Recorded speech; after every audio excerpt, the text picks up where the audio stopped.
Welcome to What's in Store with Carly and Chris, the show where we cover hot topics at the cross section of retail and real estate. I'm Carly Iacono, and I'm joined by my co-host, Chris Ressa.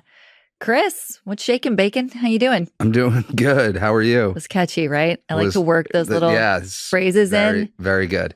Been traveling a lot. Nice. Yeah. You're always traveling a lot, I feel like. Yeah. I've been on the road, retailers' offices, corporate offsite, going to properties. So been on the road the first quarter. Working out there. They've got you pounding the pavement. Yes. Where is your most interesting place you've been for work? Ever or this year? No, in the last month. The most interesting ever is definitely Wyoming. I drove one time. I've been to every mall in Wyoming. And are there a lot of malls in Wyoming? Okay, so all three malls. I drove from Denver to Cheyenne, all the way across the state. So that was interesting. Some small towns and some, really interesting. But this year, I would say, I love Orange County. I think the weather's just amazing. Great place to visit. So I was in Orange County last week. So sort of a little pseudo vacation in the middle of the work, or just some sunshine. That's all you needed. All I needed was sunshine. I literally, no snow. I had a lot. I had a meeting. I had to be back the next day. So I had a 6 a.m. flight to John Wayne Airport, and I had a 10 p.m. flight. I had meetings, and I had a 10 p.m. flight that night back home. Oh, that's tough. Yeah. Yeah, that's tough. All right. Well, glad you're back in one piece, and you made it for What's in Store. So I did. Nice job. Appreciate it. We are talking about today 5 of our favorite retailers. No, just kidding. We can't say favorite because we love all of our children and all of our tenants and retailers equally, of course. But 5 tenants that we want to spotlight that we think are positive or interesting in some way in some of the main categories. I'm going to use the word that you don't like. I've been surprised by the performance over, let's call it the last 2 years, 3 years. I've been super surprised to the good. And I think some of mine, I'm not surprised. I just expect them to continue excelling, right? They were A students before. They're going to keep being A students. And I'm very proud of them. Exactly. And the ones I'm talking about have always been A students, but you would think a lot of them were, I would say, mature and stable, and yet they continue to innovate. They continue to perform, and they're just unbelievable. So do you think we should tell everyone what these 5 are? Or should we just, I don't know. Let's go one in one. Let's talk about how we're doing it. Yeah. Okay. So the first category is our general merchandiser and grocery tenants. So pretty broad. We could go a lot of directions here. Why don't you kick us off with your sleeper? Surprise. It's not a sleeper. It's definitely not a sleeper. I've just been surprised how Walmart is continuing to be forward thinking and drive the bus in retail. They're, number 1 on Fortune 500, and they just continue, right? Where they're talking about doing drone deliveries, and I think they're actually executing this in certain places. And they're talking to some landlords about it potentially, being in a lease. They are, they have in Sam's Club, they have the totally cashierless store that apparently has, they've learned lessons from other retailers where it was successful, where it wasn't. It's seemingly a smashing success. They just opened their new corporate headquarters to really innovate. And I talked to some people at Walmart, and they're like, it's unbelievable. They're so excited to be there, and I was just in Bentonville, and what they've done to Northwest Arkansas from an investment in the community, it is an unbelievable place to raise a family, to live. It has the rural nature, if you want, but it's pretty cosmopolitan as well in Northwest Arkansas. And so what Walmart's just been able to do, from how they are, really have done a good job of investing in Northwest Arkansas to recruit people, how they've gotten some of the best talent in the world, how they continue to perform on in the retail store, how they're continuing to innovate. It's just super interesting. I think their earnings just came out and they were down and the stock tumbled. I actually thought that was an overreaction. I did. Because obviously they're top of the food chain in all of those different categories that you just said. They did. So what do you think was the real driver behind not only the earnings being short, but then the stock reacting so strongly? What is the biggest fear in the market? I think a lot of people are talking about what will be the impact, the uncertainty of tariffs and what's going to be the impact. If you're talking to a lot of retailers that, I think a lot of retailers, one of the things that I was surprised is how much they had like war roomed different scenarios based on which administration would win. And so, a lot of these, retailers are super sophisticated. They're ahead of the game. They have a plan. They've dealt with this before. So I think there's definitely going to be some opportunity with these retailers because they've navigated these waters before and they know how to navigate these waters. And I think they will. I think Walmart's going to be just fine. Yeah. I think so. And I think that was a great choice. So mine in the general merchandise and grocery category is Trader Joe's.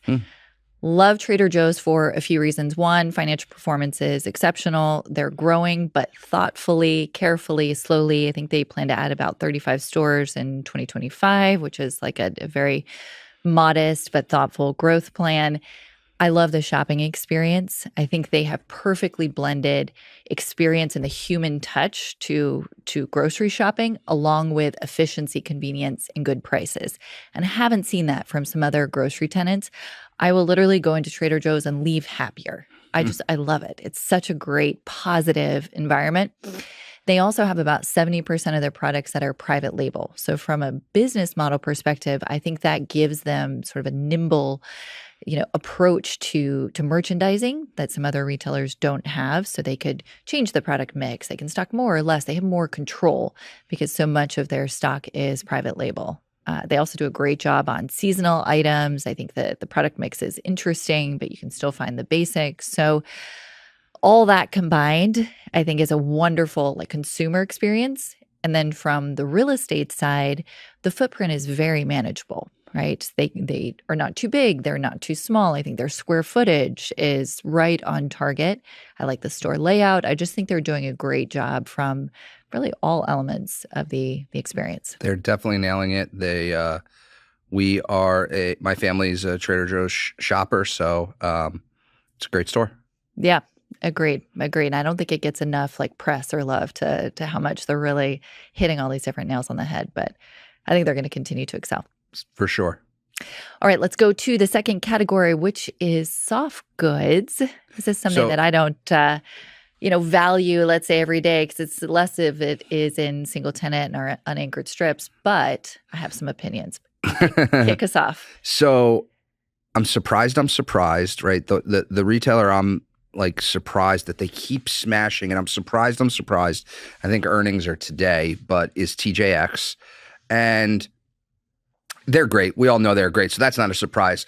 What's surprising me is they just continue, even as, the home sector took a little bit of was in a tough spot because, people bought all that furniture and didn't need as much. Home goods still thriving, growing.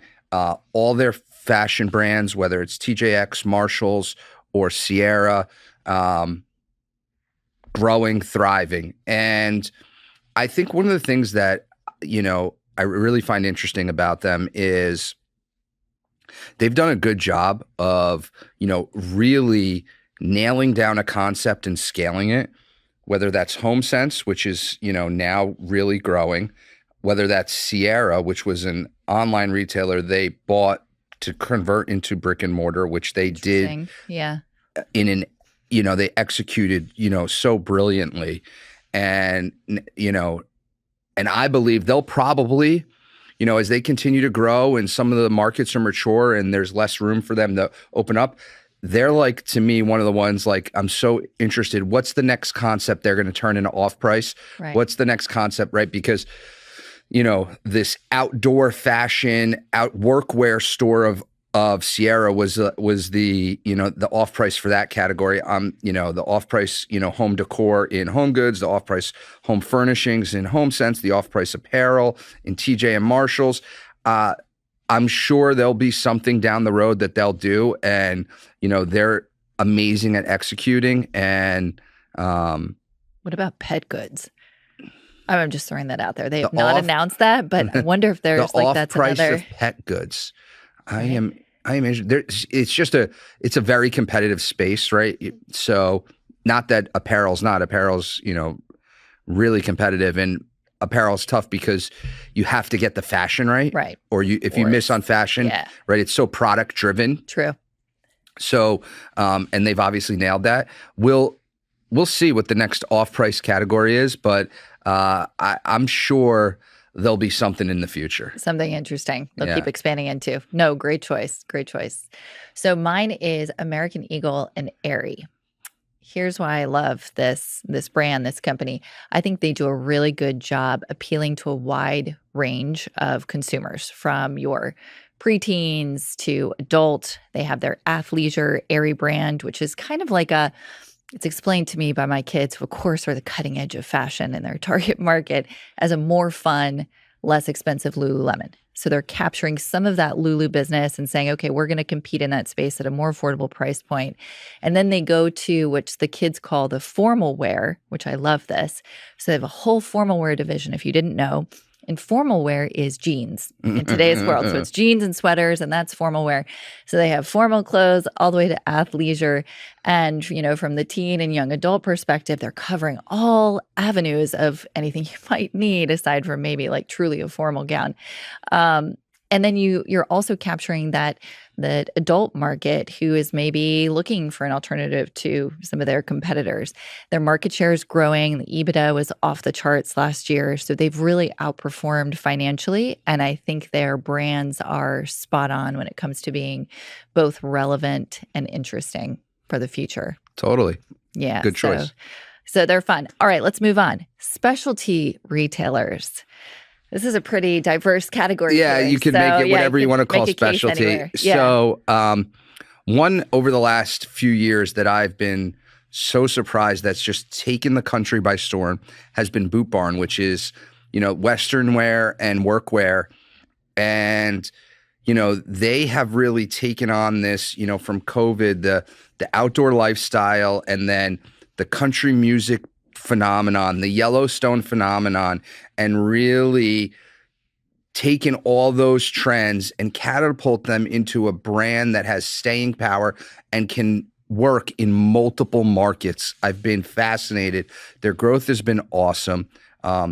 Listen, they did such a good job. Their CEO got recruited to Ross, which was one of the, most iconic soft goods retailers in American history, and who's doing great retailer. And so for them to, go and, recruit that person, and for, Boot Barn to take this really specialized niche category and really drive it to a national landscape, to me is super impressive.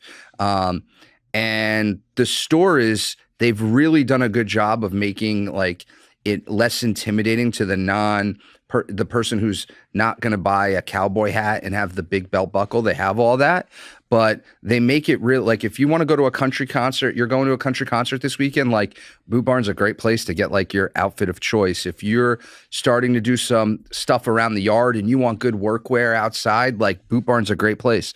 And so I've been really impressed. They're scaling everywhere. We've done deals in the Northeast with them.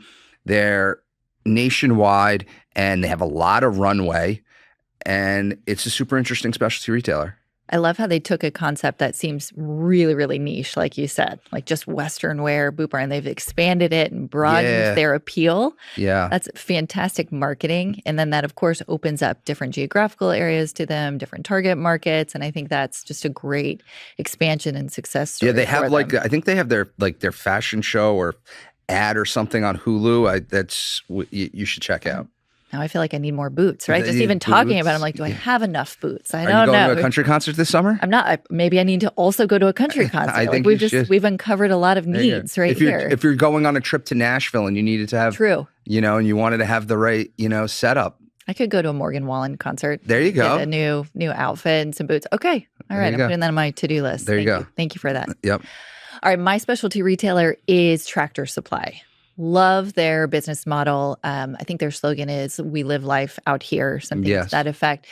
So again, that's broadening what used to be thought of as just this farm and ranch brand. And, I think decades ago, it was like, are you a farmer? Are you not a farmer? Now it's, we all want more outdoor living. And this kind of goes into the healthy lifestyle, the active lifestyle.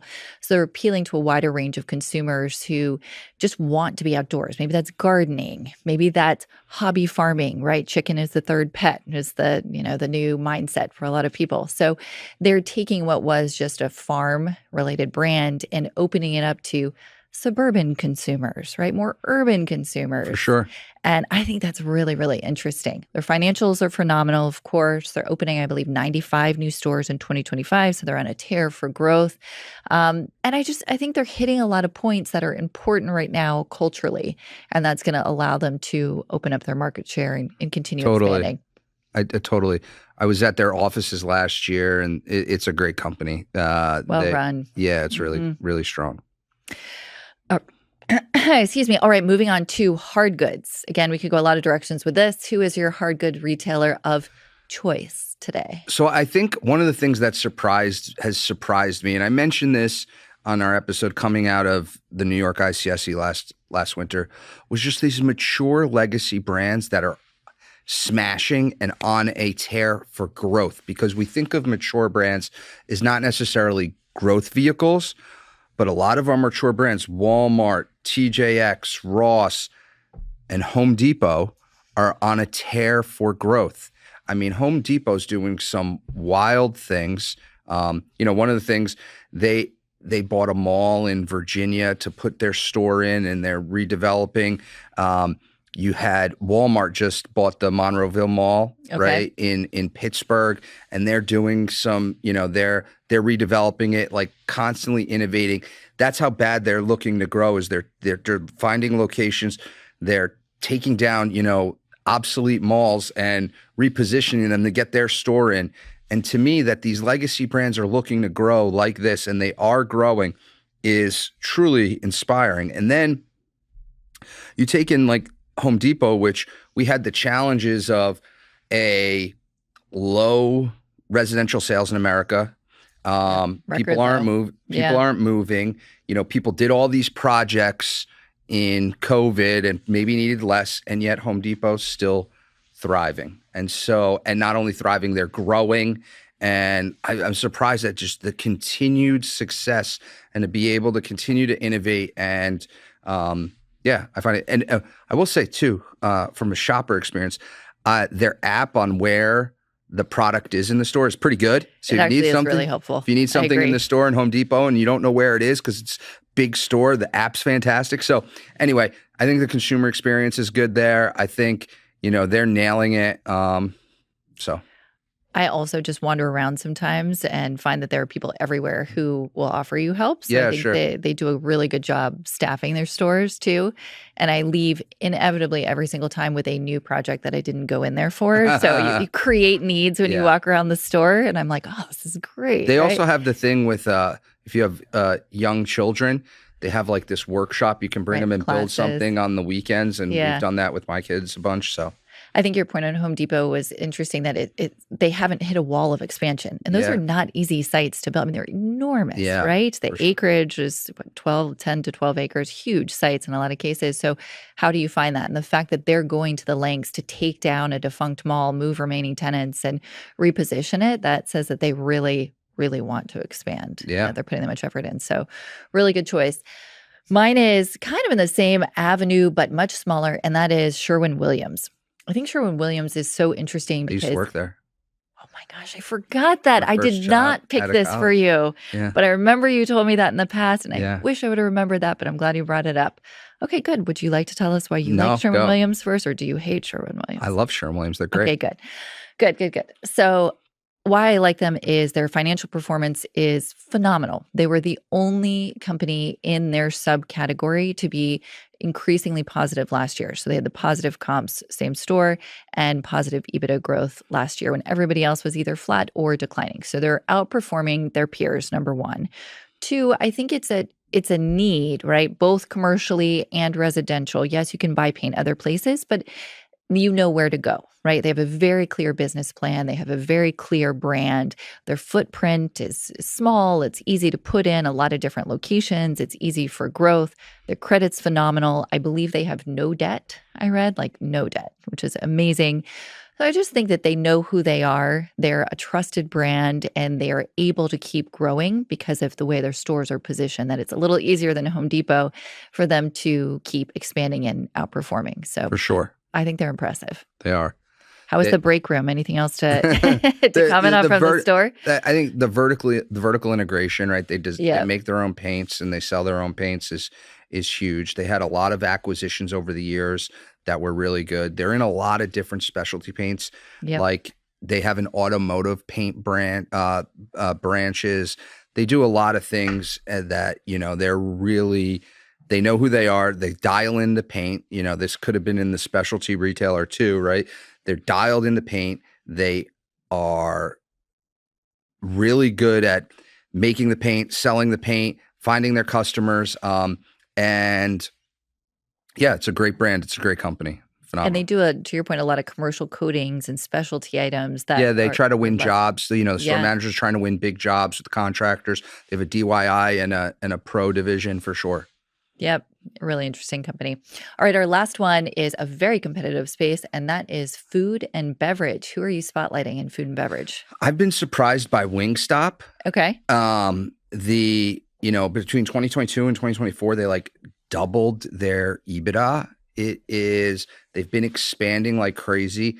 The fanfare around, there's a craze around their wings. That's just, all the custom flavoring they do and the custom spice levels and homemade, and their own, what sauces that they have, and people are loving it. They're expanding everywhere. And, it's a really interesting franchise model. It's a super asset light business. And it is, they've been rocking. I think their stock is up like triple digit % over the last 5 years, right? It's wild. Yeah. And they've just continued to grow. I think there's a lot of opportunity because they're small spaces. They're your local wing store. How big are they?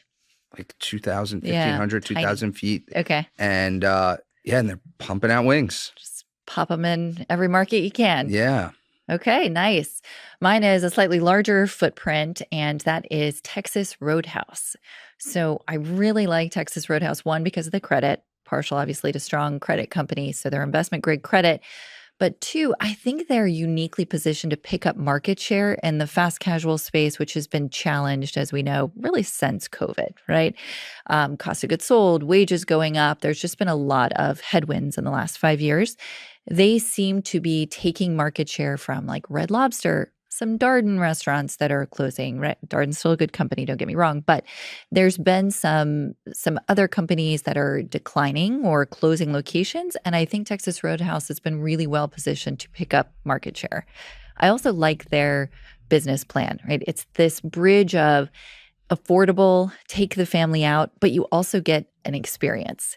So the ones that I've been in, actually, we were chatting about this earlier, were not open because we were doing site visits for properties I was selling. So I've not eaten there. I've been to several, but I've not eaten there. I've eaten there. It's good. But I heard they have singing, line dancing waiters, and you said no, and that makes me sad. So they may the ones I don't remember singing line dance waiters, but yes. The food is good and the experience is great. I mean, I think value's in vogue, right? Right. A lot of the retailers I mentioned are all value oriented. Value's in vogue. Value doesn't go out of style. Texas Roadhouse provides an amazing value to the consumer, right? This luxury item, a steak at an affordable price, scaled across the country with an experience. Yeah, they do a great job. They execute really well. And I think the key is you don't feel like you're getting value. You're getting a good value, but you don't feel like you're having a low-end experience. Oh, for sure. And that's really where they win, right? Yes. You're having this really great dining experience, but you're not having to pay something that makes you uncomfortable. So you used a word that comes up all the time when we're doing leases, so I'm so curious. You used fast casual. So, are we going to define this? Because you and I never define these categories the same. So let me hear your take.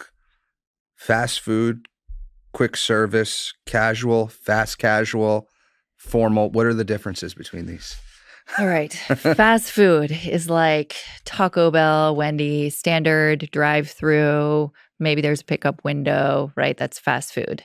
What was your next one? Quick service, QSR. Oh, quick service, I think like Kava. It's less dependent on the drive-through, but it's meant for pickup or takeout. Quick serve, right? That's how I look at that. Fast casual to me is sit down. It's intended for you to go have a meal there, but it's not a fine dining experience. What's casual dining? I don't really have casual. All right. It's a slower casual. No. I think of, to me, fast casual, we always say is like the Red Lobster, the Darden, the Texas Roadhouse. It's that kind of middle of the road price point, family dining experience. But yeah, so to your point, I don't know what casual is. I wouldn't put them in fast casual. None of those. Personally. You would put those in just casual. Casual. So then what's fast casual? So Kava? I would say the fast food is the drive-through. Okay, fine. That's like the determining factor. The QSR is you go, you order in line, and when you're done with the line, you get your food. Chipotle. Kava, blah, blah. Okay. The fast casual is the Paneras. I go up and order. They call my number. I go get it. But you still sit down and eat. Five Guys is a fast casual. I go and I sit down and eat. Casual, that's the point where we start to have wait service. Oh, wait service. That's a good defining factor. That's casual. Okay, I could be swayed here. And then the formal dining, I think we know the formal, the white tablecloth, the formal dining. Totally different experience. But yeah, the fast casual and casual, the big difference to me is the wait service. And then the difference between the QSR and the fast casual is do I get my food at the register when I order? Right. Or do I go sit down and then get it? And you're actually defining this that way in your leases. Are you taking a number? You're asking your tenants, do your customers have a number and then they get their food, or do they get their food at the... Every lease is different. So I wouldn't say there's any consensus. I've seen it a lot of different ways in leases across America. The most common breakdown that happens and where people define is when there's wait service versus not. Mm-hmm. That makes sense. That's the biggest one. And the other thing that gets defined a lot is, are there alcohol sales versus not? Because now are we a bar or are we a restaurant? Okay. So those are the two things that really get negotiated. So do you have to have alcohol sales to be a casual dining restaurant? No. Okay, so where does that fit into the category? It's not a requirement for I wasn't saying, no. All I was saying is when you're talking about leases, it's an element that gets brought up in leases a lot. Right, because of the liquor license. All that stuff. Yeah. Now, from a lease perspective and a use perspective, it's not about the liquor license. It's about, are we a family-oriented facility, or are we like the place at night where people are going to party? And that probably affects co-tenancy? Correct. Yeah. Okay. Right. So you can think that there's a lot of, types of retailers out there that want to make sure it's a family-oriented environment and it doesn't turn into, spring break at night. So that's why it gets brought up. So Wingstop is QSR in your mind? I would say they are, yeah. QSR, okay. I think they're fast casual. I don't think you get the wings as soon as you order. I don't like wings, so I'm the wrong person to ask. You don't like wings? Don't go to Wingstop. So I love wings. Okay. However, so you've been to Wingstop. However, the wings are great at Wingstop. However, I like about everything except mushrooms and marshmallows. It's pretty much the stuff that really weird. But I also I can't do spicy food. Okay. I am allergic to spicy food. So if I have buffalo sauce, it's sweat on impact for me. Okay, great. So I'm the barbecue wing person. I'm the boring wing person. Good to know. But I still like wings. All right. I'm glad we covered all that. So Texas Roadhouse, then we're putting in. I would say they're casual dining. Yes.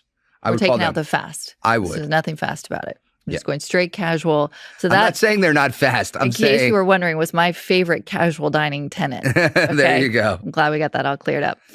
All right, good. Well, I think we highlighted a lot of really interesting tenants. Of course, these are not our only favorites, but some really Mine great were the ones companies that out are there. surprised how they just continue to Yep. amaze customers, investors, landlords. They They're just doing it continue. right. Yeah.